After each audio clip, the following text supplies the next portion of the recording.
జై శ్రీరామ్. హిందూ బంధువులందరికీ నమస్కారాలు. ఇవాళ ఉద్ధవ్ థాకరే ఘోరంగా పరాజయం చెంది బాధపడుతున్న సందర్భం లోపల ఎన్డీఏ చెందినటువంటి బీజేపీ నాయకుడు ఫడ్నవీస్ ముఖ్యమంత్రిగా మహారాష్ట్ర లోపల ముఖ్యమంత్రిగా ప్రమాణ స్వీకారం చేసిండు. న్యూస్ ఫాలో అయిన వాళ్ళకి తెలిసే ఉంటుంది.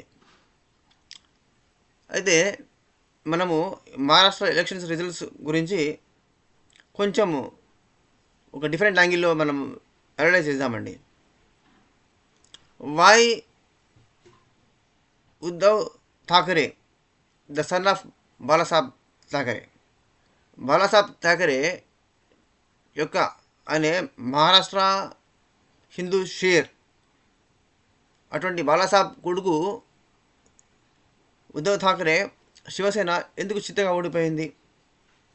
అతను కాంగ్రెస్తో జత కట్టాడు, శరద్ పవార్ ఎన్సీపీతో జత కట్టాడు, వాళ్ళతో కలిసి గ్రూప్ పెట్టుకున్నాడు. అలయన్స్లో ఎవరికి వ్యతిరేకంగా పోరాడిండు? హిందూ జాతీయవాదానికి వ్యతిరేకంగా, నేషనలిస్టులకు వ్యతిరేకంగా. ఛత్రపతి శివాజీ లెగసీకి వారసులము, ఛత్రపతి శివాజీకి పరమ అభిమానులు, భక్తులు అయినటువంటి మరాఠా సింహమైనటువంటి బాలాసాహెబ్ థాకరే కొడుకు శివాజీ మహారాజును ఒక పేరు తలుచుకోవడానికి, జై శ్రీరామ్ అనడానికి కూడా భయపడేలాగా నోరు మూసుకోవాల్సి వచ్చింది. తన యొక్క మాటలను మార్చుకోవాల్సి వచ్చింది, తన మాటలను మార్చుకోవాల్సి వచ్చింది. ఎందుకు? ఒక మైనారిటీ, ఒక సూడో సెక్యులర్లకు, ఎవరైతే సెక్యులర్లని అంటారో, సెక్యులర్ ఛాంపియన్స్, మేము ప్రపంచంలో మేము అంతా గొప్ప శాంతి కాముకులు ఎవరు లేరు అని ఎవరైతే క్లెయిమ్ చేసుకుంటారో, సో కాల్డ్ మైనారిటీస్ అని, మళ్ళీ వాళ్ళే మైనారిటీస్ అని చెప్పుకుంటారో, వాళ్ళకు పూర్తిగా లొంగిపోయింది అనమాట. అంటే ఏ భావజాలానికి ఆధారంగా, ఏ సిద్ధాంతం కోసమైతే శివసేన పార్టీ పుట్టిందో, ఆ శివసేన పార్టీ యొక్క ముఖ్య నేత ఆ యొక్క ఐడియాలజీకి, ఆ సిద్ధాంతానికి కంప్లీట్ ఆపోజిట్గా, వ్యతిరేకంగా ఉన్నటువంటి శత్రువులకు పూర్తిగా సైద్ధాంతిక విరోధులైనటువంటి వాళ్ళ చేతులు కొలిపిండు. ఎందుకు? కేవలము తాను ముఖ్యమంత్రి, తన కొడుకును ముఖ్యమంత్రి చేసుకోవాలి, ఈ మహారాష్ట్ర రాజ్యాన్ని మేమే పరిపాలించుకోవాలి, అది మా ఫ్యామిలీ ప్రాపర్టీ అన్నట్టుగా స్వార్థంతో, పుత్ర వ్యామోహంతో. ధృతరాష్ట్రుడు మహాభారతంలో కూడా గుడ్డివాడు తన కొడుకు దుర్యోధనులు కౌరవుల మీద వ్యామోహంతో దేశాన్ని సర్వనాశనం చేసిండు అనమాట. కోట్ల ప్రజలు అమాయకులు చచ్చిపోవడానికి కారణమైన వాడు ధృతరాష్ట్రుడు, గుడ్డివాడు. అంటే వాడు కేవలం కళ్ళు భౌతికంగా కళ్ళు, ఫిజికల్గా కళ్ళు లేవు, అంటే బుద్ధి లేదు, రెండూ లేదనమాట. ఉద్ధవ్ థాకరే చేసిన పని కూడా అటువంటిదే. శివసేన పుట్టింది, పార్టీ స్థాపించింది ఎందుకు? బాలాసాహెబ్ థాకరే ఛత్రపతి శివాజీ యొక్క లెగసీని నడిపించడం కోసము. ఎవరైతే దాదాపు 1000 సంవత్సరాల నుంచి పిండించుకు తిన్నారో వాళ్ళ వ్యతిరేకంగా మన ధర్మాన్ని, మన సంస్కృతిని, మన భాషను, మన సాంప్రదాయాలన్నింటినీ రక్షించుకోవాలని మరాఠా స్ఫూర్తిని, శివాజీ ప్రేరణతో మరాఠా స్ఫూర్తిని నింపినటువంటి వాడు. హిందూ జాతీయవాదాన్ని సైద్ధాంతిక పునాదిగా చేసుకొని శివసేన స్థాపించబడింది. అది శివుని యొక్క సేన, అది శివుని యొక్క అంశమే. శివుని యొక్క అనుగ్రహంతోనే పుట్టినవాడు శివాజీ, ఆయన పేరులోనే శివ ఉన్నది. ఆ యొక్క శివుడు శివాజీని యొక్క ప్రేరణగా తీసుకొని పుట్టినటువంటి పార్టీ ఎవరితో చిత్రం కలిపిందండి? కంప్లీట్ ఆపోజిట్గా వాళ్ళతో. బీజేపీతో లాస్ట్ టైము బీజేపీతో అలయన్స్లో ఫామ్ అయ్యి అధికారంలోకి వచ్చిన తర్వాత ముఖ్యమంత్రి పదవి ఇయ్యారని చెప్తే వాళ్ళకి బీజేపీకి వెన్నుపోటు పొడిచి పోయి కాంగ్రెస్తోని శరద్ పవార్తో చిత్రం కలిపి ముఖ్యమంత్రి అయ్యిండు. ఆ 2 సంవత్సరాల పాటు తంటాలు పడుకుంటూ, ఎన్ని బాధలు పడుకుంటూ, ఎంత అన్యాయం చేసాడు, అన్యాయం చేయాలో అంత అన్యాయం చేసాడు మహారాష్ట్రలోని హిందువులకు. సాధువులు హత్యలు జరిగితే దాన్ని యాక్షన్ తీసుకోలే, అంత ఘోరం అనమాట. మజార్ పోయి నువ్వు చాదర సమర్పించి తల వంచుకొని ముక్కాల్సిన క్రమం ఏం పట్టింది నీకు? ఉద్ధవ్ థాకరేకు.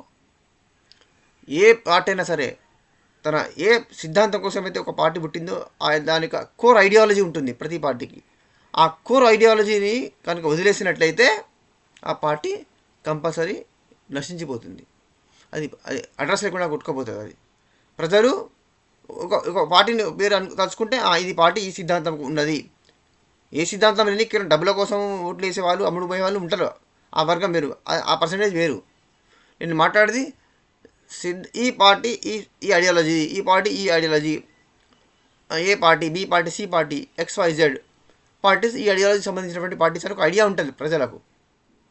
మీరు దానికి కంప్లీట్ ఆపోజిట్గా పోతే శివసేనలోని పార్టీ కార్యకర్తలు అందరూ నీ స్వార్థానికి బలై వాళ్ళు తమకు ఐడియాలజీ పూర్తిగా వదిలేసుకుంటారా? ధర్మం కోసం, దేశం కోసము రక్షించుకోవాలి, మన అస్తిత్వాన్ని కాపాడుకోవాలి, మన దేశాన్ని, మన సంప్రదాయాన్ని, మన సనాతన ధర్మాన్ని, మన ఆడపిల్లలను కాపాడుకోవాలని ఆలోచన, పట్టుదల, ఆ యొక్క స్వాభిమానం అనేవి ఉన్నాయా ప్రజలకు? అందరూ నీ స్వార్థాని కోసం అందరూ వదిలేస్తారా? పార్టీలో ఉన్న వాళ్ళందరూ కూడా.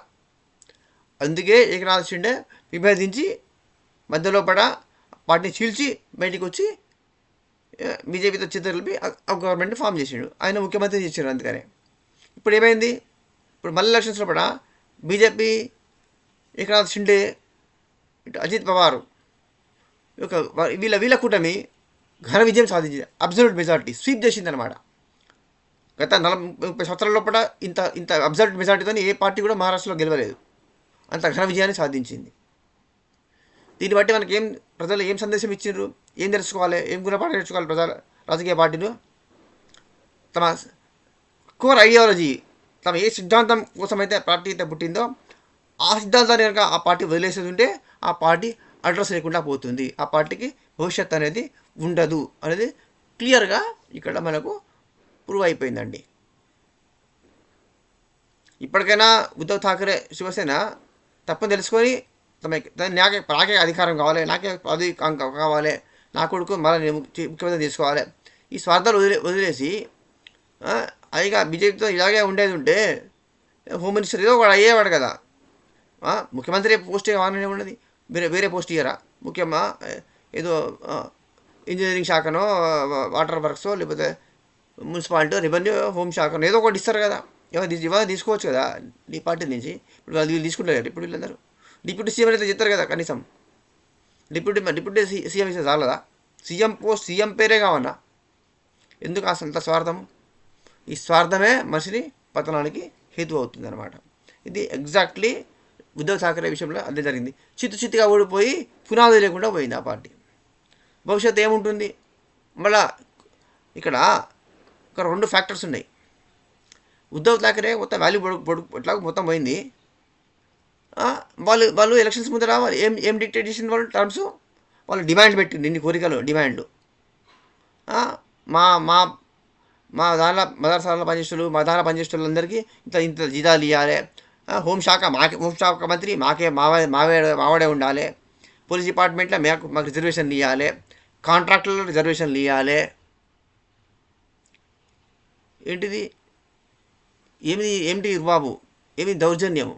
ఏమిటి దమనకాండ? ఇది 2 దేశాలు పంచుకొని ఈ దేశంలో వక్ఫ్ బిల్లుకు పూర్తిగా వ్యతిరేకించాలి పార్లమెంట్ లోపల. అంటే వాళ్ళు నీకు టర్మ్స్ డిక్టేట్ చేస్తే నువ్వు ఎస్ సార్ అంటూ నువ్వు వినాల్సిన క్రమాలు ఏం పట్టింది నీకు? ఇంత స్థాయికి ఎందుకు దిగజారాల్సి వచ్చింది? ఇది ఒకటే కాదు, ఈ శివసేన ఒక్కటే కాదండి. భారతదేశంలో కూడా అనేక రాష్ట్రాల్లో కూడా అనేక పార్టీలు తమ యొక్క కోర్ ఐడియాలజీని ఏ పార్టీ అయితే వదిలేసిందో ఆ పార్టీలు ఫినిష్ అయిపోయినాయి, ఓడిపోయినాయి, చిత్తగా ఓడిపోయినాయి. మళ్ళీ ఎప్పుడు బుద్ధి తెచ్చుకొని మళ్ళీ తమ కోర్ ఐడియాలజీ వైపు వచ్చినప్పుడు మళ్ళీ పార్టీలకు ఫ్యూచర్ అనేది వచ్చింది కూడా. ఫర్ ఎగ్జాంపుల్, ఆంధ్రప్రదేశ్లో కూడా చంద్రబాబు నాయుడు టీడీపీ కాంగ్రెస్ను పూర్తిగా ఫినిష్ చేయాలి, కాంగ్రెస్ వ్యతిరేకంగా టీడీపీ స్థాపించబడింది ఎన్టీ రామారావు గారి చేత. అటువంటి కాంగ్రెస్ను ఫినిష్ చేసి తెలుగు రాష్ట్రాల్లో పట టీడీపీ దాదాపు 20 సంవత్సరాలు దాదాపు పరిపాలించింది ఈ ఆంధ్రప్రదేశ్ ఉమ్మడి రాష్ట్రాన్ని. తర్వాత ఇప్పుడు సపరేట్ ఆంధ్రప్రదేశ్ను కూడా టీడీపీ రూల్ చేస్తున్నది. అయితే బీజేపీ మీద కోపం తెచ్చుకొని ఎన్డీఏ నుంచి బయటికి వచ్చి చంద్రబాబు కాంగ్రెస్తో జిద్దులు కలిపిండు. రాహుల్ ఫేక్ గాంధీని పరమిషన్ చేస్తానని ఛాలెంజ్ చేసిండు, మోడీని ఛాలెంజ్ చేసిండు. కంప్లీట్ కాంగ్రెస్కు వ్యతిరేకంగా పుట్టినటువంటి తెలుగుదేశం పార్టీని తీసుకుపోయి కాంగ్రెస్తో జిద్దులు కలిపిండు. ఏమైంది? తెలంగాణ ఆంధ్రప్రదేశ్ చిత్తుగా ఓడిపోయిందా లేదా చంద్రబాబు నాయుడు? జగన్ కానీ 5 ఏళ్ళ దుష్ట పరిపాలన కూడా ఎన్ని కష్టాలు పడాలో అన్ని కష్టాలు పడ్డాడు. అవమానాలు, తిట్టు, బాధలు, చివరికి జైలు పాలయ్యాడు. ఎప్పుడైతే మళ్ళీ తెలుసుకొని కాంగ్రెస్ను ఫినిష్ చేయాలి, కాంగ్రెస్కి వ్యతిరేకంగా ఉన్నటువంటి ఏకైక ఆల్టర్నేటివ్ దేశం వ్యాప్తంగా ఉన్నది బీజేపీ మాత్రమే, ఎన్డీఏ. మళ్ళీ ఎన్డీఏలోకి వచ్చేసి మళ్ళీ నరేంద్ర మోడీ గారితో జనసేనతో మళ్ళీ చిత్తులు కలిపి మళ్ళీ కాంగ్రెస్ వ్యతిరేకంగా నిలబడినప్పుడు ఘన విజయం సాధించినా లేదు. ఇప్పుడు మళ్ళీ ముఖ్యమంత్రి అయ్యాడు చంద్రబాబు నాయుడు. ఇంకొక ఎగ్జాంపుల్, ఇప్పుడు ఫర్ ఎగ్జాంపుల్ మన టీఆర్ఎస్, బీఆర్ఎస్ తెలంగాణ వాదం కోసం పుట్టి తెలంగాణ ఉద్యమ పార్టీ అని చెప్పుకొని తెలంగాణ రాష్ట్ర సాధన తర్వాత తెలంగాణ రాష్ట్ర పార్టీగా ముఖ్యమంత్రి అయినటువంటి కేసీఆర్ 10 ఏళ్ళ తర్వాత తెలంగాణ వాదాన్ని వదిలేసి బీఆర్ఎస్ అని చెప్పి తన ప్రధానమంత్రి అయితే ఇక మోడీనే ఫినిష్ చేస్తా, మొత్తం కాంగ్రెస్ మోడీని ఫినిష్ చేసి తను మొత్తం చక్రం తిప్పుతా అని చెప్పేసి ఎప్పుడైతే ఉంటే కోర్ ఐడియాలజీ తెలంగాణ అస్తిత్వ పోరాటము, తెలంగాణ ప్రాంతీయవాదాన్ని వచ్చినటువంటి పార్టీ దాన్ని తెలంగాణ వాదం వదిలేసి బీఆర్ఎస్ భారత రాష్ట్ర సమితి అని చెప్పగానే చిత్తుగా ఓడిపోయింది.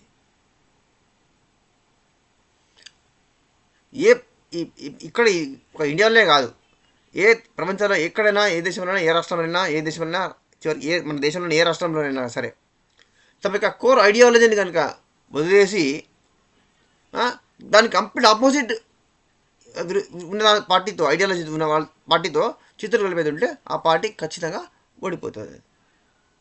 ఇప్పుడు ఏఐడిఎంకే ఈసారి స్టాలిన్ ఎదుర్కోవడంలో ఎందుకు ఫెయిల్ అయింది, చిత్తుగా ఎందుకు ఓడిపోయింది? మొత్తం ఫుల్ సీట్లు మొత్తం డిఎంకేకి ఎందుకు వచ్చినాయి? అన్నా డిఎంకే ఎందుకు ఒక్క సీట్ కూడా ఎందుకు రాలేదు? దానికి కారణము తమిళనాడులో కూడా వాళ్ళు పోయి ముస్లిం లీగ్, తమిళనాడులోని ముస్లిం లీగ్ పార్టీతో చిత్తులు కలిపిండు వాళ్ళు. ఏఐడిఎంకే ఎన్డీఏలో భాగస్వామిగా ఉండి బీజేపీతో కలిసి పోరాటేందుకు కనీసం ఒక 8-10 సీట్లన్నా వచ్చు కదా, ఎంపీ సీట్లు రాకపోయినా 0 ఎందుకు అయ్యింది ఇప్పుడు? ఇలా ఐడియాలజీకి వ్యతిరేకంగా ద్రవిడ పార్టీ ఒక జయలలిత ఒక లైన్లో వేసుకుపోయింది. ఆ లైన్లో కంటిన్యూ కావాలా లేదా? కాలే. జయలలిత చచ్చిపోయింది, పన్నీర్ సెల్వము వీళ్ళంతా కూడా ఇప్పుడు తర్వాత వచ్చినటువంటి లీడర్స్ అంతా కూడా ఎవరు ఇష్టం వచ్చినట్టు వాడు ఆ తర్వాత పోయి చేతులు కాపుతారు. స్టాలిన్ ఎదుర్కోవడం ఎట్లా? ఇప్పుడు స్టాలిన్ ఎదుర్కోవడం ఫెయిల్ అయినరా లేదా? స్టాలిన్ మళ్ళీ 2 సార్లు డబుల్ 10 ఇయర్స్ నుంచి డిఎంకే గవర్నమెంట్ నడుస్తుంది తమిళనాడులో కూడా. పార్లమెంట్ మొత్తం ఫుల్ సీట్లు వాళ్ళకే వచ్చినాయి. ఎందుకు వచ్చినాయి? ఐడియాలజీకి విరుద్ధంగా ఏఐడిఎంకే పోయింది. జనరల్ చచ్చిపోయిన తర్వాత ఆ ఐడియాలజీ ఆ యొక్క ఫార్మాట్లో కూడా ఆ ట్రాక్లో కూడా నడుస్తలేదు, ట్రాక్ తప్పిందనమాట. ఇవి కొన్ని ఎగ్జాంపుల్స్ మనకు. దీని ద్వారా రాజకీయ పార్టీలు, రాజకీయ నాయకులు నేర్చుకోవాల్సిన గుణపాఠం ఒకటే, మీరు ఏ వాదాన్ని అయితే పట్టుకొని మీ పార్టీ ఏ ఐడియాలజీ మీద మీ పార్టీ ఏర్పడిందో ఆ ఐడియాలజీని వదిలిపెట్టకూడదు. దాని కంప్లీట్ ఆపోజిట్గా పోయినప్పుడు ఆ పార్టీ ఖచ్చితంగా ప్రజల చేత చిత్కరించుకోబడుతుంది. అని కొట్టేసి దాన్ని చిత్తుగా ఓడించి దాన్ని అడ్రస్ లేకుండా చేస్తారు. డాక్టర్ రామ్ మనోహర్ లోహియా సోషలిస్ట్వాదంతో వచ్చినటువంటి పార్టీ ఆర్జేడీ బీహార్ లోపల. అట్నే ఉత్తరప్రదేశ్ లోపల సమాజ్వాదీ పార్టీ ములాయం సింగ్ యాదవ్, అక్కడ బీహార్ లోపల లలూ ప్రసాద్ యాదవ్, ఇద్దరు యాదవ్సే. బీసీలు అనమాట. బీసీలను పేదవాళ్ళను కూడా పైకి తీసుకురావాలి, రాజకీయ అధికారంలోకి తీసుకురావాలి. డాక్టర్ రామ్మోహన్ లోహియా యొక్క సోషల్ జస్టిస్, సోషలిజం అని మాట్లాడిండు. సోషలిజం సోషల్ జస్టిస్ అని మాట్లాడిండ్రు. బీసీలను కూడా పైకి తీసుకురావాలని చెప్పి ఏం చేసిండ్రు? బీసీ వాదాన్ని తీసుకొచ్చి వాళ్ళు పైకి వచ్చిండ్రు, వాళ్ళ ఫ్యామిలీ డెవలప్ చేసుకున్నారు, వాళ్ళు కొట్టు సంపాదించుకున్నారు. సోషలిజం లేదు, సోషల్ సెక్యూరిటీ లేదు, మిగతా బీసీ వెనకబడిన వాళ్ళకు బీసీలకు వీళ్ళు అధికారం పంచింది లేదు, వీళ్ళు మీరు చేసిన ఏదేమి లేదు. అది ఆర్జేడీ ఫ్యామిలీ పార్టీ అయిపోయింది. ఇక్కడ ఎస్పీ అఖిలేష్ యాదవ్, ములాయం సింగ్ యాదవ్ చచ్చాడు. ఆయన ఉండగానే వీడు ముఖ్యమంత్రి అయ్యిండు. అయిన తర్వాత తండ్రి పక్కన పెట్టిండు చిత్కరించుకొని. ఇప్పుడు వీడు వీడు వీడు వీడు వీడు కంటిన్యూ చేస్తాడు ఎస్పీ పార్టీ అధ్యక్షుడిగా. ఏం జరిగింది వీని పరిస్థితి? చిట్టుగా ఊడిపోయి ప్రతిపక్షంలో ఉంటాడు వాడు.